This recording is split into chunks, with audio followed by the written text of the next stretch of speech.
Good morning, everybody. Quick refresh on yesterday. Nothing really new, just another chance to get it and to make sure you're comfortable with it. I think with iReady, you guys are feeling more comfortable with this than what my class normally feels, which is great.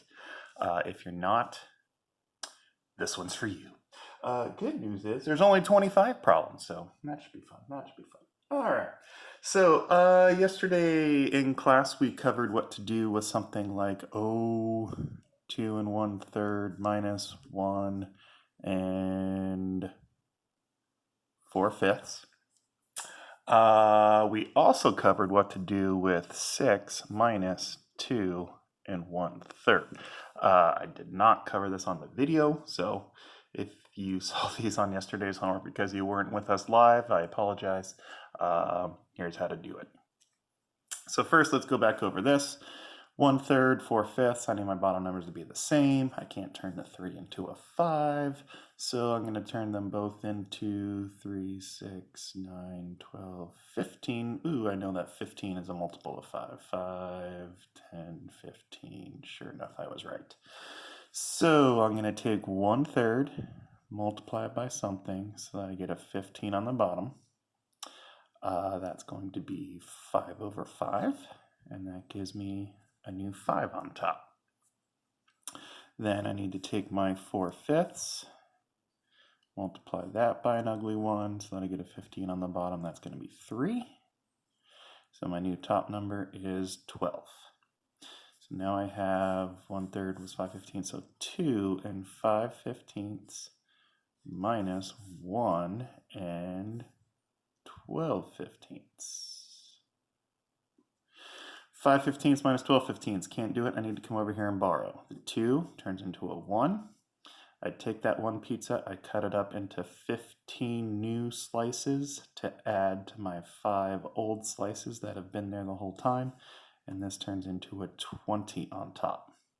So 20/15 minus 12/15 is 8/15.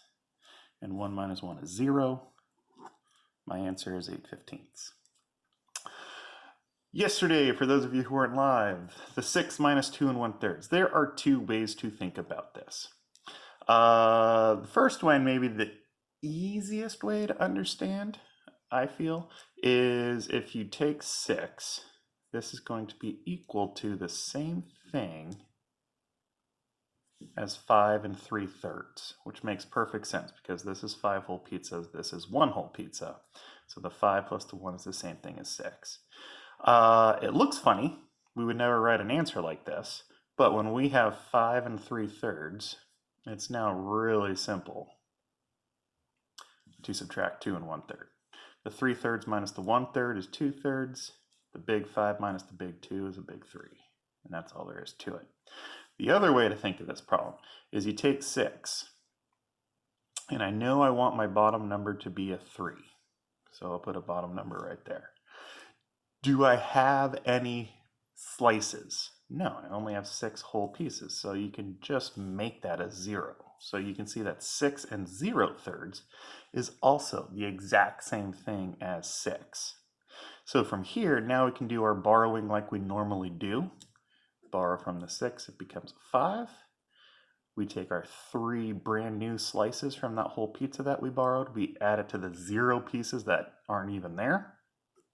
And this turns into a 3. So again, we end up at 5 3/3. We just think about it a little bit differently. And then again, minus the 2 and 1/3 is the exact same thing. You get the 2/3, big 5 minus big 2 is 3, and you get the exact same answer. So 2 different ways to think about it. If that didn't make sense, watch the video again. I covered it pretty quickly.